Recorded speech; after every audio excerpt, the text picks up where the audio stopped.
courses that were shared were pretty short. Made sure they were just brief. I think 5 minutes, and then it's about 5 minutes, so we could see. So I'll share my screen now, and then we would begin with Figma. So ordinarily, there should have been a bit of a background, but considering the time spent, this is meant to be very brief. So I'd go straight to Figma, and then I hope you can all see my screen. I'll appreciate feedback once in a while, so I'm sure people are here.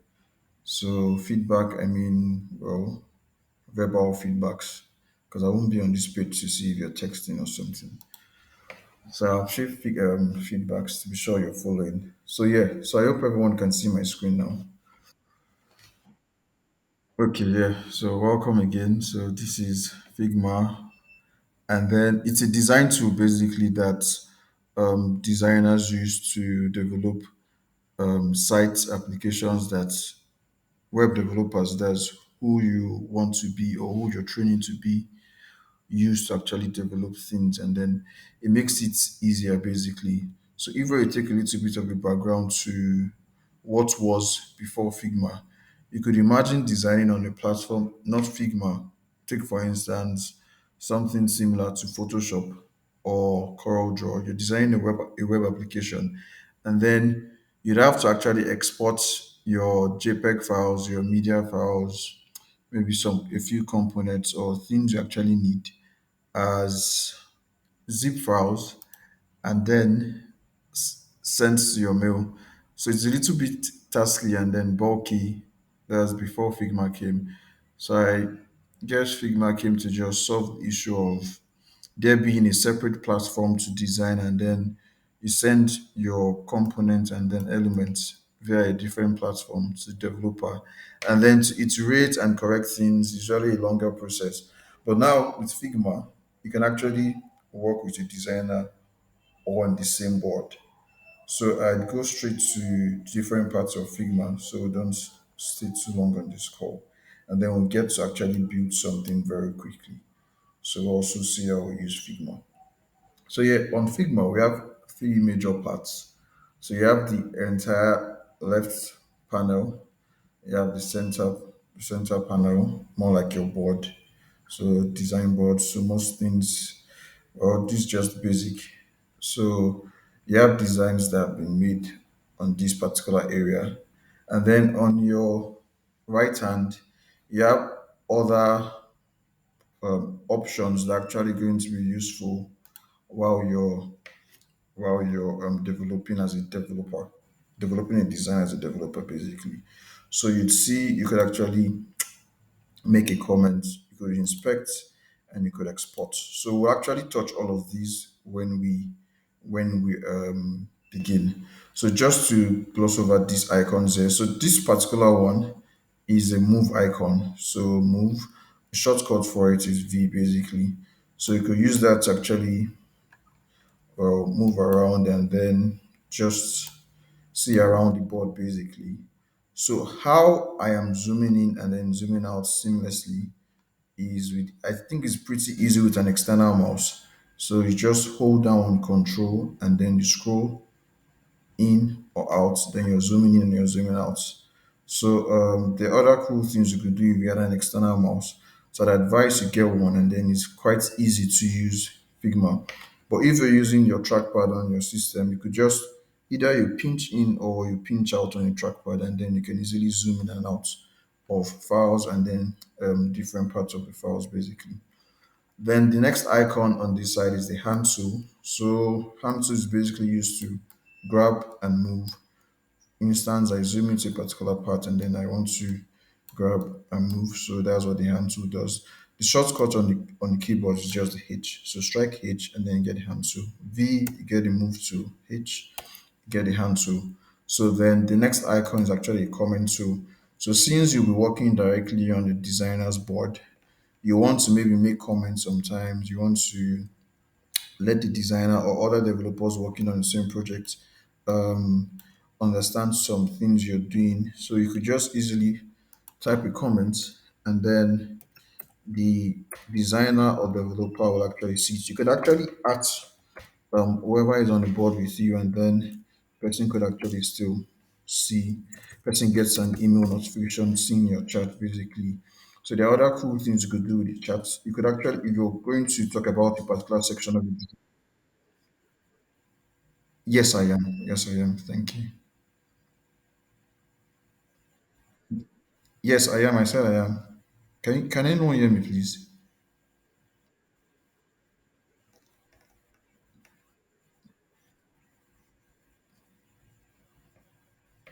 Okay, all right. So some other cool things you could do with this comment icon is, for instance, you're trying to make a comment about a particular section. So instead of just pinning it here, for instance, you want to make a comment about this entire section and say maybe this section is not properly aligned or something. So instead of just pinning your comments icon somewhere around here, you could actually highlight the entire section and make a comment. So these are cool things you could do with the comment section, and then well, walk around Figma basically. And on so when you come down to this other part of the left panel, so we have just one page for now. On some Figma boards, you could have more pages. Depends on what you're working on. So you could have multiple pages. But since this is very basic, we have just one page and then different frames. So things on the boards are actually put in frames. So they're actually easy to organize basically. So this is this frame example widget. This is a landing page. And then this is frame 235. Yeah. So when you're actually walking around frames, you could hover over any of these elements here, and then you see where they are basically. So when you click on frame 234, that's the entirety of the frame. Then you have these, you have the rectangle, this, you have summer, and that's this. So yeah. So then let's go over to the right panel. Okay, well, we've talked about the comment already. And then inspect. Okay, so the frame that is actually highlighted at the moment is the entirety of this. So when you on inspect, you have all the properties for this particular frame. You have the width 840, height. Well, so talking about properties, we'll get to actually work around this. So most times these properties are things you can actually export to your CSS to make your design easier. And then many a times you may not actually need most things here, or some things rather, especially the positionings and then sometimes the width and height. It depends on how you're developing basically. So that's for inspect, then export, because we're working with media files, you don't want to go and source files on your own. So you could actually click on images and other media files, and then there's a preview option to be sure of what you're actually exporting. And then you could select the format you want to export in: PNG, JPEG, SVG, or PDFs. So for media files like this, you could easily export them as PNGs or JPEGs. And then for some media files like icons, you could export them as SVGs for styling sakes mostly. So it actually also learn you could actually get some icons from other vendors. But for now, you could just export an icon from a Figma file basically, and then well export as anything you want to export it as: PNG, PDF. So that's with exports, and then I think okay, well, there's also prototype. So there's the play thing that's not going to work on this particular presentation because prototype is meant to actually show how pages are linked or how elements are linked basically. So how a button is linked to what. So we won't be doing that on this particular presentation. So I think we could easily go into developing. So for want of time, we'd actually develop this little one here and then see how fast we could do this. So gladly, you guys just came out of a CSS class. So I suppose it's still fresh in your head, and then things will be really quick going forward. Um, so yeah. Of course, at this point, you all know that your index.html file is where you have the structure, and then style.css is where you have your stylings. So the default boilerplate for HTML, you hold on to Shift and one, and then you have this exclamation mark comma. Then you have the default boilerplate. Strike enter, and then you have it already. So I'll title this um, Figma, then we'd go straight into developing. So I think for us to be pretty quick too, I'd rather show this. So I will just, as we're developing, I'll actually show this on VS Code so that we have it just by the side there. So I'll do that real quick so we can so internal please. Okay. So this is also your live server boys internal. So we don't switch well, nothing for now. Okay. So let's just begin real quick. So yes, we're going to actually develop this, and then I'll be showing you how to pick elements, how to inspect and then target properties and get the proper CSS styling for things. So I'd begin styling this basically. Okay, so I've actually exported this already, but for sake of those learning, so you could just actually click on export and then it downloads automatically. So it's really quick most times on good network. Then when you're exporting, or after you've exported, you just save it to the folder you're working on basically. So I've done that already. It's saved in my front end test, and then it is there already. So I won't be saving. But for anyone who wants to actually practice, you could actually save. So I'd begin with structure. So structure, I mean, I'd get all the elements I need in this particular card. So text, a button, and a picture. I'd get all of them and then just put them in my HTML file for structure. So there's something I do too. So I could easily click on summer and then inspect. You have a copy option just here. So content for text, you have content. You could easily copy this. So it's copied already. It's copied to clipboard. Then I could also click on this and then copy. Then I could click on shop now and copy. So I really don't know if this is going to be too forward because I'll be flexing just one thing here. I don't know how far you guys have gone, but I'll flex in just image. So I'd go back to VS Code right now, and then I'd actually create a section. So a section for everything because there's been a section basically.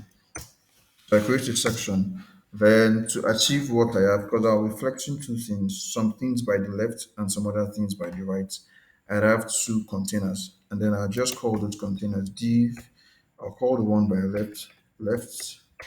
Then I'd call the one by the right.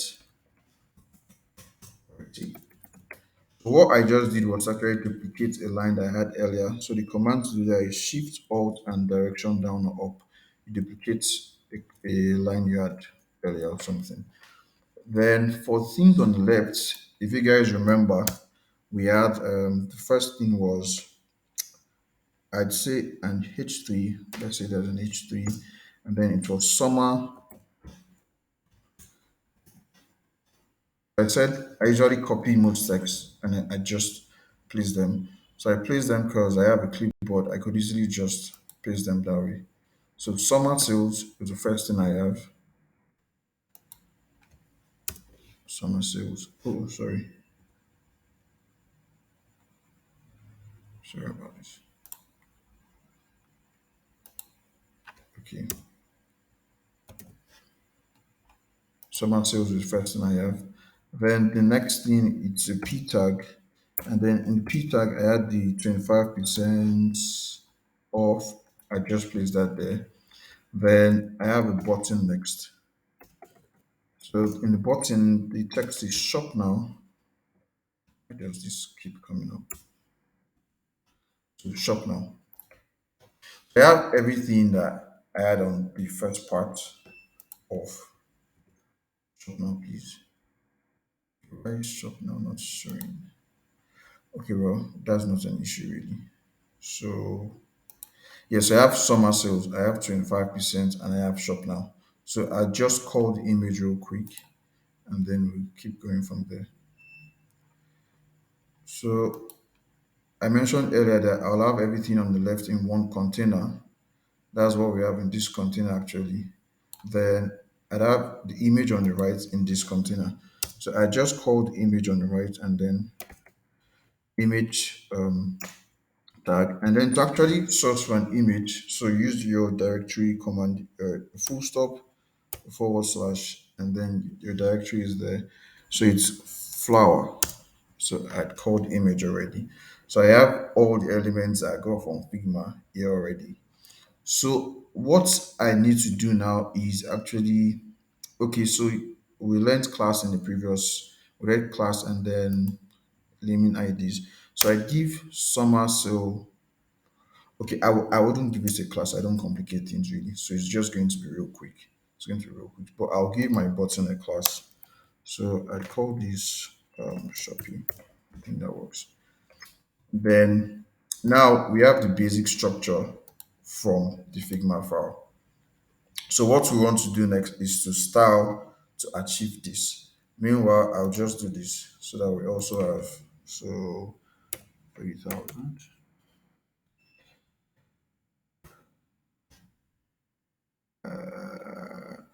Well, sorry, let me confirm what port that is.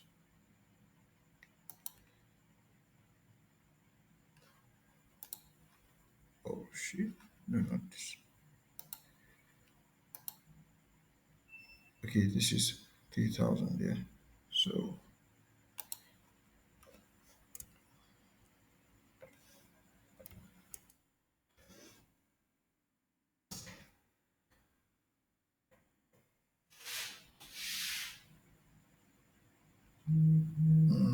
what's the problem? Okay, sure. Just let's continue for now. I'd fix that.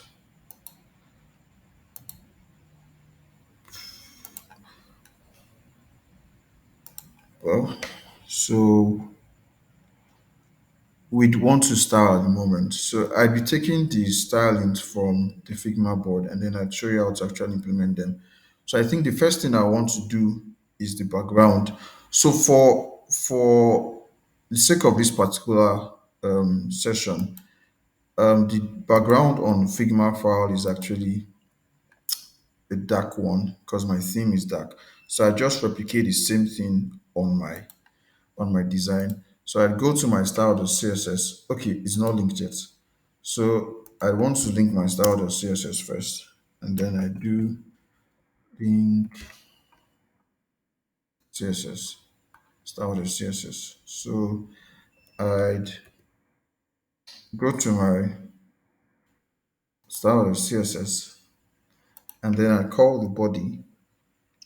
Okay, there's something called general formatting. So you could easily do that to remove the padding and margin that comes with every default page. So that'll be 0 and margin. So if you notice, it goes really close to the edges this time since you've removed the default stylings and then from every page. Then I'd go to the body and then make the body darker color. So we actually have we have the contrast that we have on the design. So I make this background will be a darker color, please. So black. Yes, I know the text is not showing at the moment. Okay, let me just put a color for white. So white. I'll leave blue. Okay, that works. So now we have the contrast. We had something similar to what we have on the Figma board. So I'd go back to Figma now and then pick this particular frame. So this frame is what contains the entire card. And then I want to give the frame a width and height. So I just come here and then copy width, height, background, and radius. So the border radius is the curves we have on the edges. That's what the border radius is. So I just copy these four elements and then I come to my style.css and paste. So the container that contains everything there is actually what we call section. So I didn't give this a class. Well, this is pretty basic. So I could just come over here and then call section and paste the style I just got there. So this is what we get for section. So I could. So this is the style I get for section here, and I would want to actually flex this now. So I'm going to flex the left container and the right container. So the picture goes to the side. So I just come and then do a display flex,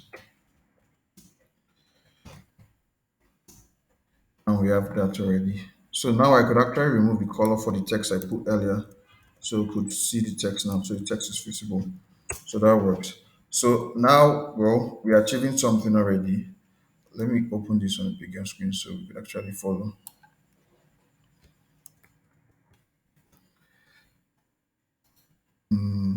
Sorry.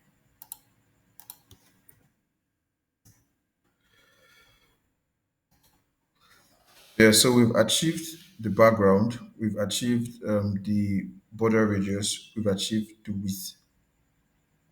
So next thing I want us to actually take is okay, let's bring this entire thing to the center. So I'd come back to my file. I could actually put this a little bit now, so well. And then section, could make this margin auto. So margin auto actually places things in center. Then I could align items to center too. And also could do the justify items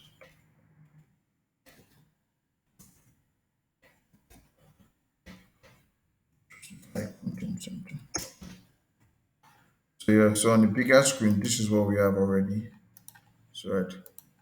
So this is what we have on the bigger screen. So okay, I want to also bring this down a bit. So I just give it um imagine top of maybe 20 pixels basically. So I do imagine top, let's do 40 pixels rather. So imagine top 40 pixels. And then we bring that down a bit. So I hope I'm not too fast actually. So yeah, we have achieved the background, we've achieved the structure, and then want to achieve some styling for each of these elements, and then I think we'll be done. So the first thing I'd take is summer sale. So summer sale, as we have here, a break was actually used to achieve this summer above and then sale below. So, but I'd copy the styling for summer sale first before I go back to Figma.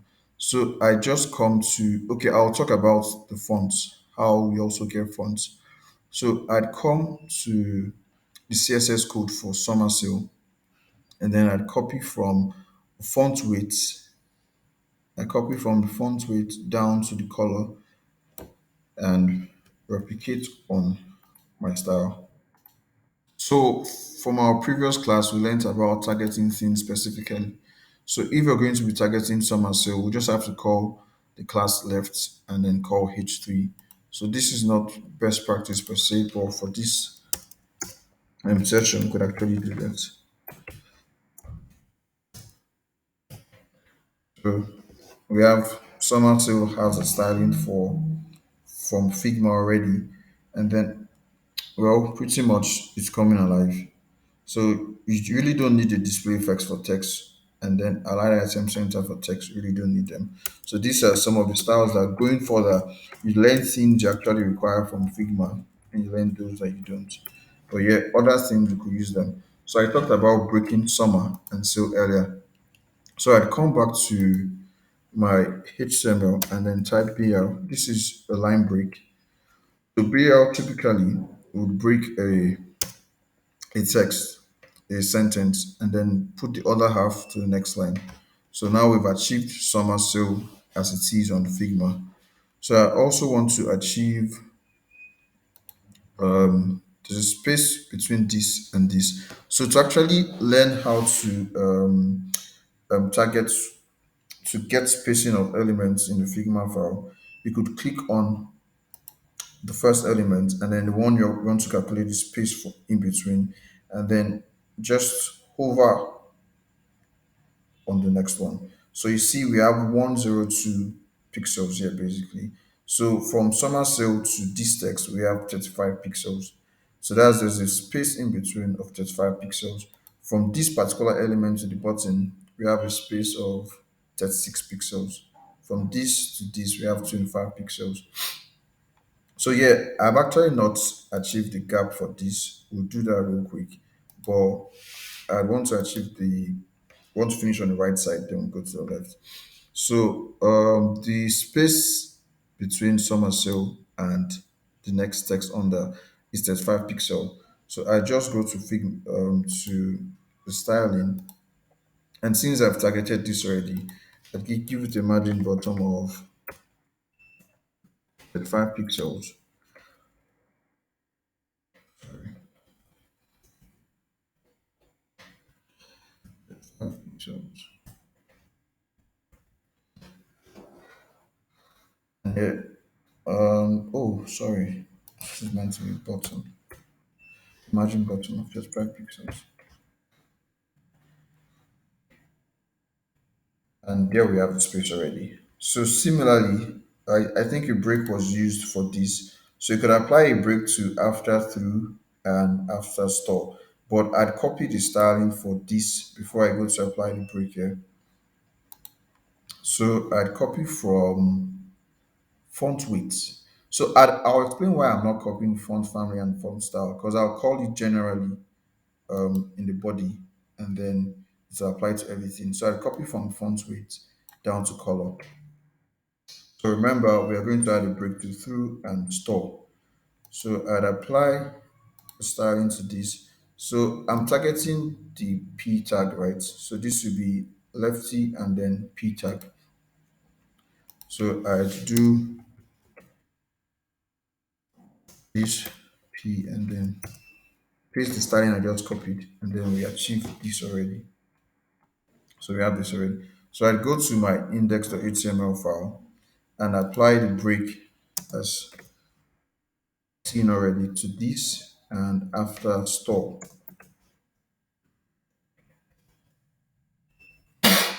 Sorry.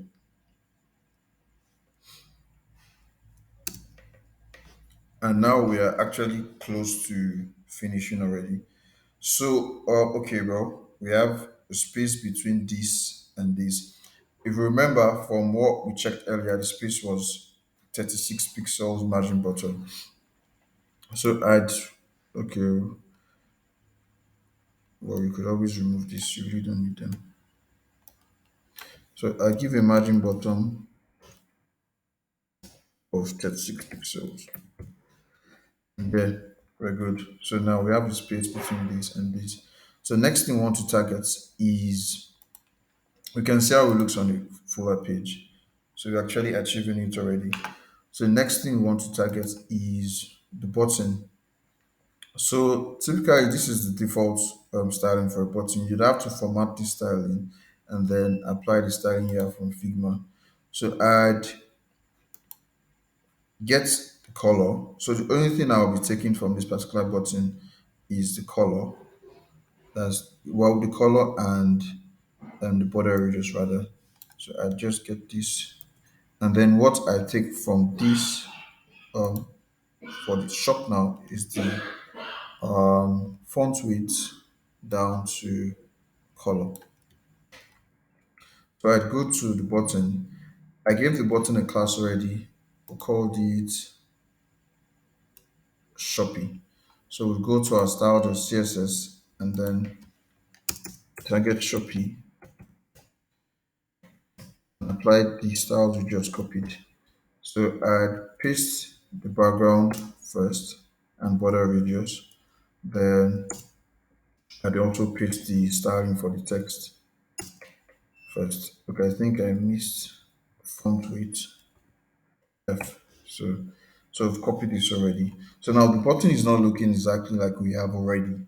So you just want to go back and get the distance from shop now to the edges of the button. So we just had a session and then spoke about padding being a distance inward and then margin being outward. So you just hover on shop now and then take your cursor towards where you want to know the distance between it.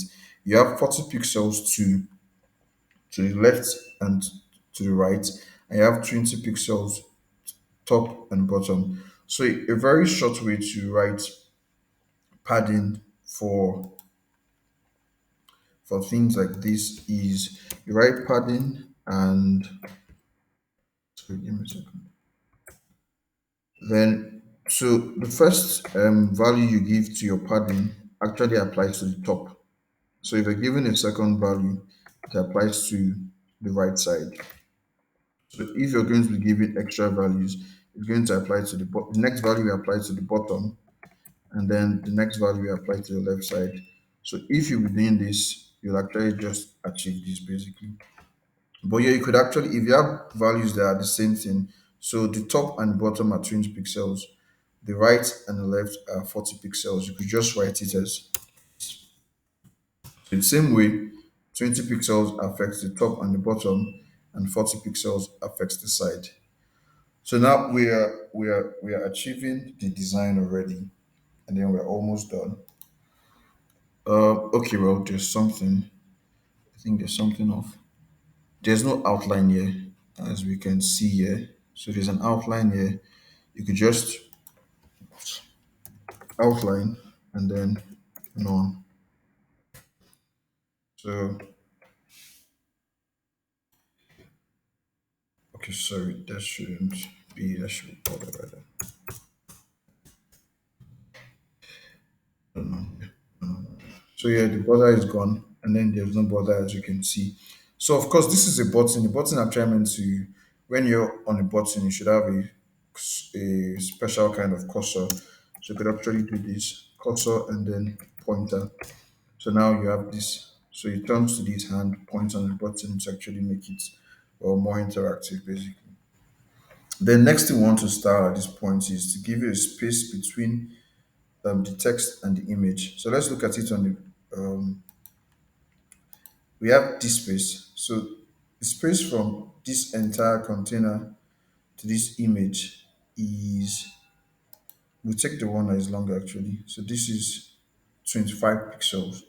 So that's a gap, but we don't have that space at the moment. So what we do is reflect the section left and right. So what we do is come back to section and then give it a gap of 25 pixels.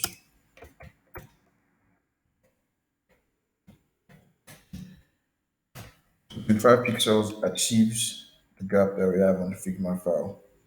So I think we are almost done. So we have the gap on the Figma file, then we have similar gap. So yeah, I think that's okay. Yeah, I almost forgot. So how do you actually get correct font sizes from the web? So the font size from the Figma document is Poppins. So if you notice Summer 25, the way S is written here is different from the way this is written. So you could easily go to Google font. Sorry about that. You could easily go to Google fonts and then type in the fonts you see on Figma. Google has a lot of fonts actually. So, but if you don't find a particular font on Google, you could check other vendors. So, I'd picked out all the fonts I want already. I typed Poppins already, so we don't take so much time here. And then you have Poppins, you have regular, medium. So all of these are just different font weights basically. So I also selected the font weights we'll be needing, and I'd come to actually call a font in your design, your CSS file. You could either use a link. So the link is actually called in your HTML file, or you could use the import. The import function is called in your CSS file. So you copy the entirety of this, and paste on your CSS file. So I'd come to the very top of my CSS file and then paste it there. I just imported the whole of fonts popping, and then I imported with 400, 500, 600, 700, 800, 900. I just imported all of them. But yeah, the font hasn't changed to be the correct font yet because we haven't called the font as a font family on the body of our CSS. So you come down and then just copy this thing, font family, poppins, sans serif. You copy this and then you go back to your CSS and you could paste it in your body, and it's going to affect everything on your page basically. So if we take a look at the Figma file now, so I could zoom into this and then take a look at what we have already. It's the same already. So basically, that's how to select elements, get their CSS properties, and then, well, maneuver Figma file for beginners. So I hope this was clear enough. And then if we have any questions, we could take them real quick. If not, we could stop. So I'll stop recording now. And then, yeah, I think that's about it. Then we could take questions.